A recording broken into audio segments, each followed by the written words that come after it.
तो हम लोग इसके पहले पार्ट 1 समझे थे गति का। ये जो क्लास आपका जीएस क्लास है, आपको पता है कि आपको कंपटीशन लेवल पे वो चाहे फिजिक्स हो, केमिस्ट्री हो, बायोलॉजी हो, प्रत्येक का कंसेप्ट आपको बताया जाएगा, परीक्षा के व्यू से बात की जाएगी, कोई एक्स्ट्रा बातें नहीं होगा और ना फिजूल की बातें होगी, जाए कि आपको उससे नॉलेज मिले और कंसेप्ट मिले, आपको तरीका चाहिए कि इसको याद लंबे समय तक कैसे रख सकते हैं। अब होता क्या है, इसके पहले हम लोग पढ़ते थे न्यूटन का गति का नियम, पहले इसके बारे में थोड़ा सा रिवाइज करते हैं। पार्ट 1 वीडियो में आप लोग देख सकते हैं, आपको वहाँ पे मिला है। उसमें था कि सबसे पहले न्यूटन ने जो गति के नियम था वो व्याख्या किस में किए थे, किस बुक में किए थे, तो उनका बुक था प्रिंसिपिया, उसमें वो लेख है। और ये जब घटना हुई थी, प्रकाशित हुई थी बुक, कहा जाता है कि जो टाइमिंग है कहीं कहीं 1668 मिलता है, कहीं 1665 मिलता है, ये कंफर्म नहीं है, लेकिन ज़्यादातर 1668 मिलता है। अब बात करेंगे टॉपिक पे कि न्यूटन का गति नियम क्या था। जो नियम था जो कहता था कि जब कोई वस्तु गति में है तो गति में ही रहना चाहेगा, क्या चाहेगा, गति में रहना चाहेगा।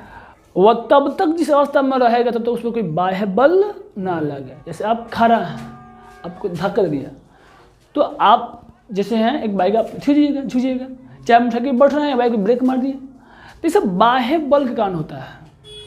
आप कैच करते हैं, कैच ले तो हाथ तेजी करते हैं, या बॉल ढुकता है, ढुकते रुक जाता है, तो सब ये घर्षण कारण बाह्य बल कारण होता है। और वहाँ पर थे कि न्यूटन के प्रथम नियम से क्या मिलता था, जरूरत तक उसको नियम भी कहते थे, और बल की परिभाषा काची, वहाँ पे बल की परिभाषा। आप बल कहते किसे हैं, जब किसी वस्तु के आकार आकृति में चेंज कर दें या चेंज करने की प्रयास करें, चेंज करने की प्रयास करें, ये बातें थी। आज बात करेंगे न्यूटन का दूसरा नियम।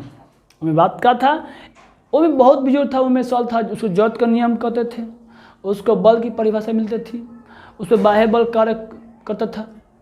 यहाँ पर समझना है सिंपल स्प्रिंग के बारे में, किसी बारे में, स्प्रिंग के बारे में। तो पहले समझो कॉन्सेप्ट।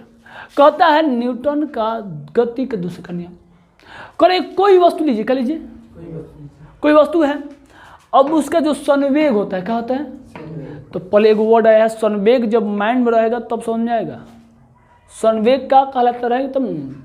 तो संवेग होता है, जान लीजिए यहाँ पर संवेग क्या होता है, एक प्रकार का आरोपित बल की क्षमता होती है। क्या होती है, आरोपित बल की क्षमता होती है, जिसके पता किसके बराबर होता है, द्रव्यमान और वेग के बराबर होता है, द्रव्यमान गुणे वेग। यानी कि संवेग का होता है वह बल की क्षमता होती है जो कि द्रव्यमान और वेग के गुणनफल के बराबर होती है।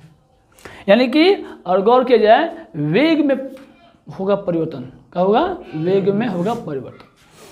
तो यहाँ से आपको जो गुणनफल होगा, तो इसकी जो मात्रक होता है, देखो यहाँ देखो किया है, वेग के कारण क्या उत्पन्न होता है, संवेग।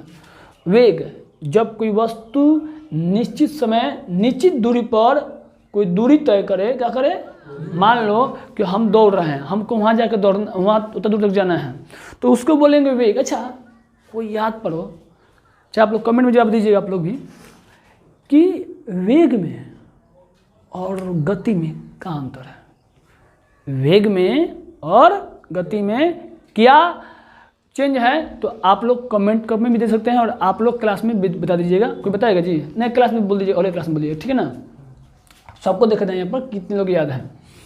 अब बात करेंगे, अब इसके जो मात्रक होता है केजी, माने डिनोट कर रहा है द्रव्यमान को, मीटर पर सेकेंड शो कर रहा है कच्ची को, गति को, वेग को, कच्ची को, गति के वेग को, बस में कि नहीं। तो आप समझिए यहाँ केजी हुआ, हाई रहा वेग, का हुआ वेग। तो ये आपको समझना चाहिए कि संवेग क्या होता है, ये वेग के कारण उत्पन्न होता है। क्या होता है, वेग के कारण, वेलोसिटी कारण उत्पन्न होता है।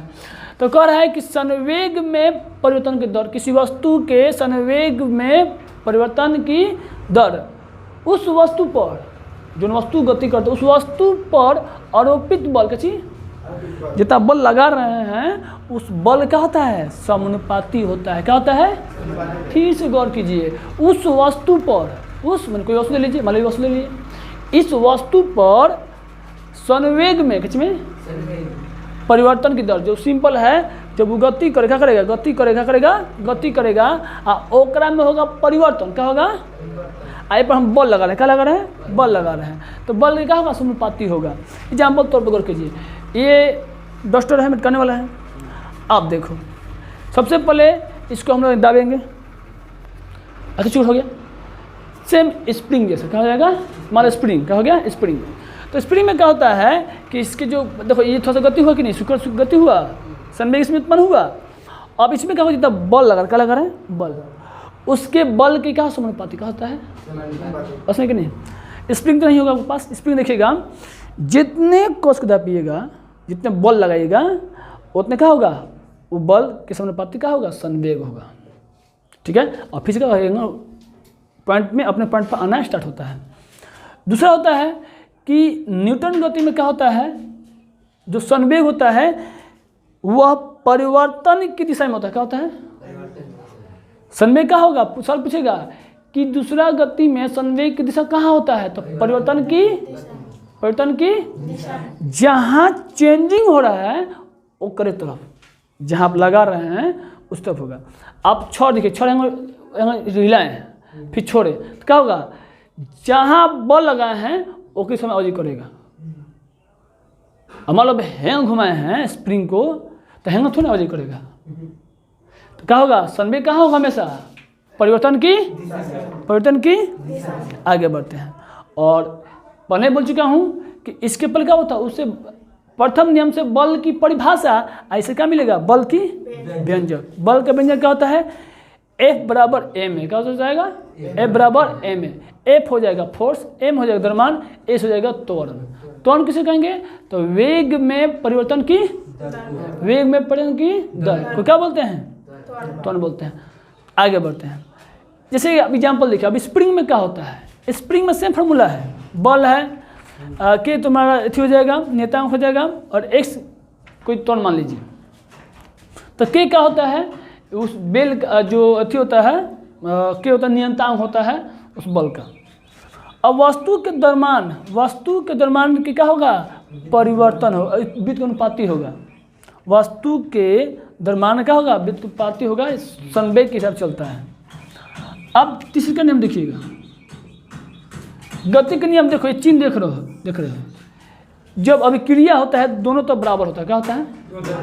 तो इसको हम सिंबल देते हैं, कहते हैं, यानी कि जब कोई एक तरफ को मारता है एक तरफ आपको मारते हैं, यानी कि प्रत्येक क्रिया के बराबर विपरीत क्रिया लगता है। अब मान लो हम यहाँ पर बल लगा रहे, कर रहे हैं बल लगा रहे, तो जितना बल इधर आएंगे उतना बल क्या होगा? ये भी आएगा। इसको हम लोग ढक्का लगाएंगे, तो जितना हम बल हम इस पर लगाए ना उतना बल यूँ लगा रहा है, जितना बल आप लगा रहे हैं उतना बल यूँ लगा रहा है। यानी कह रहा है क्रिया प्रतिक्रिया, क्रिया आप कर रहे हैं तो उधर से भी आता है प्रतिक्रिया, ठीक ना? जैसे आप कीजिएगा वैसे आपके भी साथ होगा। तो अब इसको बल की जोड़ी क्या जोड़ी है? जो इतना बल हम इधर लगाएंगे उतना बल रिप्लाई में आएगा, रिप्लाई में आएगा। अब होता है, इसलिए इसका नियम नाम कब पड़ गया? क्रिया प्रतिक्रिया का नियम। कब पड़ गया? कुछ सवाल पूछेगा क्रिया प्रतिक्रिया का नियम किसे कहेंगे? तो तृतीय नियम की कहेंगे। इसका एग्जाम्पल क्या होगा? आप गौर कीजिएगा, कब तो नाव बैठा होगा, नाव में जब कूदेगा तो नाव पीछे में भागता है पनिया में। एग्जाम्पल गौर कीजिएगा, अगर आप जब सेना में जाइए बहाली भेजिएगा आप लोग, तो इसे गोली छोड़ते झटका मारता है, बिजोड़ झटका होता है, झटका मारता है, वैसा कि नहीं?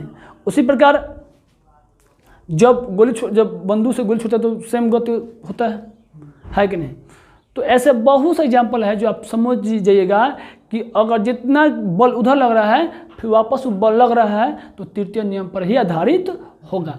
और यहाँ से आपको पूरा कॉन्सेप्ट आपको बता दी गई। तो दोनों में लीजिएगा, ये किसी भी कंपटीशन में आपको काम करेगा। VVI टॉपिक में आपको क्लियर हो किया गया है।